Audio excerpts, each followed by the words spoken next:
தமிழகத்தில் கூட்டுறவு வங்கி பயிர்க்கடன் தள்ளுபடி விஷயத்துல இப்போ அரசாணையில பாத்தீங்கன்னா புதிய குளறுபடி நடந்திருப்பதாகவே ஒரு புதிய தகவல் வெளியாகி வந்திருக்குங்க.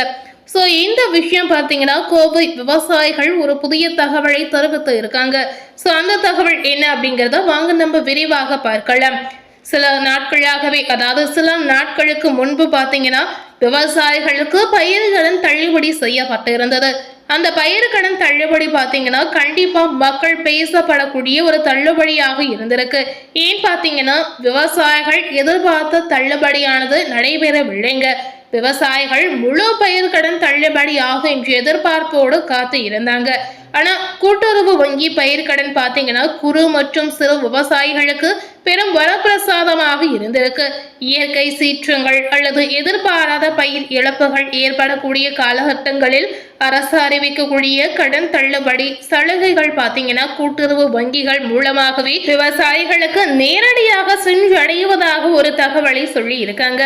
இத்தகைய நன்மைகளும் பயன்களும் நிறைந்த கூட்டுறவு பயிர்கடன் தள்ளுபடி விவகாரம் தான் தற்போது பார்த்தீங்கன்னா கோவையில பெரும் பரபரப்பை ஏற்படுத்தி இருக்குங்க.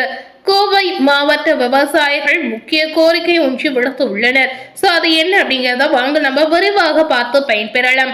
தமிழகத்தில் விவசாய பெருங்குடி மக்களின் வாழ்வாரத்தை உயர்த்துவதிலும் அவர்களுடைய அவசர கால முதலீட்டு தேவைகளை பூர்த்தி செய்வதிலுமே பார்த்தீங்கன்னா கூட்டுறவு வங்கிகள் மிக முக்கிய பங்காகவே இருந்திருக்கு அப்படிங்கிறத தெரிவிக்கலாம். குறிப்பாக பார்த்தீங்கன்னா வணிக வங்கிகளை விட குறைந்த வட்டியில் அல்லது வட்டியில்லா நிலையிலுமே எளிய ஆவண நடைமுறைகளுடன் வழங்கப்படும் கூட்டுறவு வங்கி பயிர்க்கடன்கள் பார்த்தீங்கன்னா குறு மற்றும் சிறு விவசாயிகளுக்கு பெரும் வரப்பிரசாதமே என்று நம்ம சொல்லலாங்க. விதை வாங்குதல், உரம் மற்றும் பூச்சிக்கொல்லி கொள்முதல், நிலம் தயாரிப்பு மற்றும் அறுவடை பணிகளுக்கான உடனடி மூலதனத்தை இந்த வங்கிகள் வழங்குகின்றன அப்படின்ற ஒரு கருத்தை அவர்களுடைய தரப்புல தெரிவிக்கிறாங்க.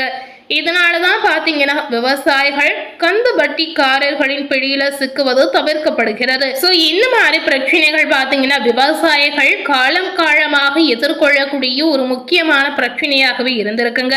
ஆனா இப்ப பாத்தீங்கன்னா விவசாயிகள் முழுவதுமாக அதாவது வங்கிகளிலே கடன் பெற்று வந்து அவர்களுடைய விவசாயத்தை பார்த்து கொண்டு வருகின்றாங்க அப்படிங்கிறத நம்ம தெரிவிக்கலாம்.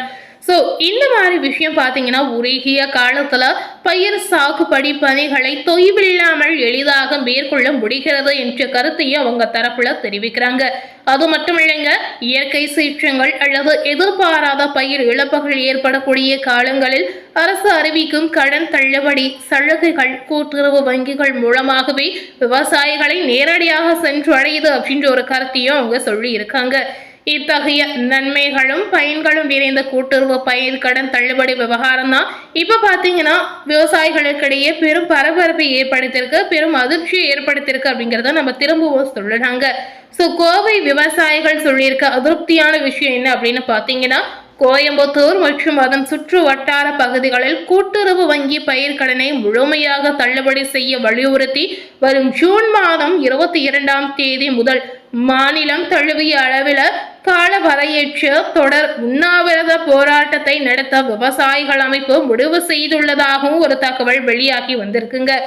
தேர்தல் வாக்குறுதியில அறிவித்தபடி அனைத்து விவசாயிகளின் கூட்டுறவு பயிர் கடன்களையுமே முழுமையாக தள்ளுபடி செய்யாமல் தமிழக அரசு பகுதி அளவிலான கடன்களை மட்டுமே தள்ளுபடி செய்வதாக அரசாணை வெளியிட்டு உள்ளது. இந்த தீவிர போராட்ட முடிவுக்கு காரணமாகவே இந்த ஒரு விஷயம் பார்த்தீங்கன்னா அமைந்திருக்கு. அரசாணையில குளறுபடி நடந்ததாக ஒரு புதிய தகவல் தற்போது வெளியாகி வந்திருக்குங்க. சோ அந்த தகவல் என்ன அப்படின்னு பாத்தீங்கன்னா சமீபத்தில் வெளியிடப்பட்ட அரசாணையின்படி ரூபாய் 50,000க்கு உட்பட்ட கடன்கள் முழுமையாகவும் ரூபாய் 50,000 முதல் 60,000 வரையிலான கடன்களுக்கு 40,000 வரையிலும் சலுகை வழங்கப்பட்டுள்ளது. ஆனால் 1 லட்சம் ரூபாய்க்கு அதிகமாக கடன் பெற்றுள்ள நடுத்தர மற்றும் சிறு விவசாயிகளுக்கு வெறும் 5,000 மட்டுமே தள்ளுபடி செய்யப்படுவதாக அரசு அறிவித்து இருந்தாருங்க. விவசாயிகளிடையே இந்த விஷயம் பார்த்தீங்கன்னா பலத்த ஏமாற்றத்தையும் பெரும் கொந்தளிப்பையும் ஏற்படுத்தி உள்ளதாகவே நம்ம தெரிவிக்கலாம். கோவை மற்றும் திருப்பூர் மாவட்ட ஆட்சியர் அலுவலகங்களில் நடைபெற்ற குறை தீர்க்கும் கூட்டங்களில் பங்கேற்ற தமிழக விவசாயிகள் பாதுகாப்பு சங்கத்தினர் பார்த்தீங்கன்னா அவங்க மட்டும் இல்லாம பல்வேறு விவசாயிகளுடைய அமைப்புகளோட சேர்ந்து பிரதிநிதிகள் இந்த அறிவிப்புக்கு கடும் எதிர்ப்பு தெரிவித்துள்ளதாகவும் ஒரு தகவல் வெளியாகி வந்திருக்குங்க. கரும்பு, நெல் மற்றும் இதர பண பயிர்களை சாகுபடி செய்ய ஒரு ஏக்கருக்கு பல்லாயிரக்கணக்கில் செலவாகக்கூடிய நிலையில அரசு அறிவித்துள்ள இந்த மிக குறைந்த தள்ளுபடி தொகை கடன் பாக்கியில தவிக்கும் விவசாயிகளுக்கு எந்த வகையிலும் உதவாது என்று அவர்கள் சுட்டிக்காட்டியுள்ளதாகவும் ஒரு தரப்புல தெரிவித்து இருக்காங்க. புதிய கடன்களை பெற முடியாமலும் அவங்க தவிக்கிறாங்க அப்படின்ற ஒரு விஷயத்தையும் தெரிவிக்கிறாங்க. குறிப்பிட்ட ஒரு கால வரம்பை, அதாவது மே 1, 2025 முதல் பிப்ரவரி 28, 2026 வரை மட்டுமே கணக்கில் கொண்டு இந்த தள்ளுபடி அறிவிக்கப்பட்டுள்ளதால் அதற்கு முன்னரே தொடர் நஷ்டத்தால் கடனை திருப்ப செலுத்த முடியாத ஆயிரக்கணக்கான விவசாயிகள் இந்த திட்டத்தில் விடுபட்டுள்ளன அப்படின்ற ஒரு கருத்தையும் தெரிவித்து இருக்காங்க. இதனால அவர்களுடைய சிபில் ஸ்கோர் பாதிக்கப்பட்டு வாழ்வாதாரத்தை தொடர் புதிய கடன்களை பெற முடியாமல் தவித்து வருவாங்க. தேர்தல் நேரத்தில் அளித்த வாக்குறுதியை அரசு முழுமையாக நிறைவேற்றும் என்று வலியுறுத்தி இருக்கின்றனர். அரசாணையில் உள்ள குளறுபடிகளை நீக்கி 5 ஏக்கர் வரையிலான நிலம் வைத்துள்ள அனைத்து விவசாயிகளின் கூட்டுறவு பயிர் கடன்களையுமே எந்த விதமான நிபந்தனையுமின்றி முழுமையாக தள்ளுபடி செய்ய வேண்டும் என்பது இவர்களுடைய பிரதான கோரிக்கையாக இப்ப இருக்குங்க. இந்த கோரிக்கையை வலியுறுத்தி ஏற்கனவே மாவட்ட தலைநகரங்களில் பல்வேறு ஆர்ப்பாட்டங்கள் நடத்தப்பட்ட நிலையில அரசின் கவனத்தை ஈர்க்கும் வகையில வரும் ஜூன் 22ஆம் தேதி முதல் தமிழகத்தில் 30 மாவட்டங்களை சேர்ந்த விவசாயிகள் பங்கேற்கக்கூடிய தீவிரமான ஜனநாயக வழி போராட்டம் தொடங்க உள்ளதுங்க. கோவையில், சூலூர் உள்ளிட்ட முக்கிய பகுதிகளில் தீவிரமடைந்து வரும் இந்த விவகாரம் தமிழக அரசிற்கு விவசாய துறையில ஒரு புதிய சவாலாக உருவெடுத்திருக்கு அப்படிங்கறத நம்ம தெரிவிக்கலாம். விவசாயிகள் எதிர்பார்த்த இந்த பயிர்க்கடன் தள்ளுபடியாகாத இந்த நிலையில அவர்கள் இந்த மாதிரி ஒரு புதிய அதிரடியான முடிவை எடுத்திருப்பதாகவும் ஒரு தகவல் வெளியிட்டிருக்காங்க. விவசாயிகள் மத்தியில எடுக்கக்கூடிய இந்த முடிவு கடைசியில என்னவாக போகுது, இதனால முதலமைச்சர் விஜய் அவர்கள் என்ன செய்ய போகிறார் என்று காத்து கொண்டு இருக்கின்றனர். முதலமைச்சர் விஜய் அவர்கள் விவசாயிகள் இந்த மாதிரி போராட்டத்தில் ஈடுபடும் போது கண்டிப்பா அவர்களுக்கு ஏதாவது ஒரு உதவியை செய்வார் என்று விவசாயிகள் மத்தியில நம்பப்படக்கூடிய ஒரு விஷயமாகவும் இருக்கிறது.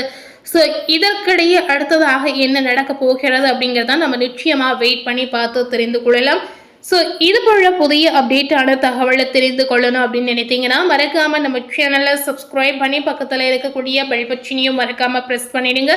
இந்த மாதிரி நீங்கள் சப்ஸ்கிரைப் பண்ணால் மட்டுமே நம்ம சேனலில் தினசரி போடக்கூடிய நியூ அப்டேட்டான அரசியல் சார்ந்த பதிவுகளை நீங்கள் உடனுக்குடன் பார்த்து தெரிந்து கொள்ளலாம். மறக்காமல் சப்ஸ்கிரைப் பண்ணி பக்கத்தில் இருக்கக்கூடிய பெல் பட்டனையும் மறக்காமல் ப்ரெஸ் பண்ணிடுங்க. தேங்க்யூ.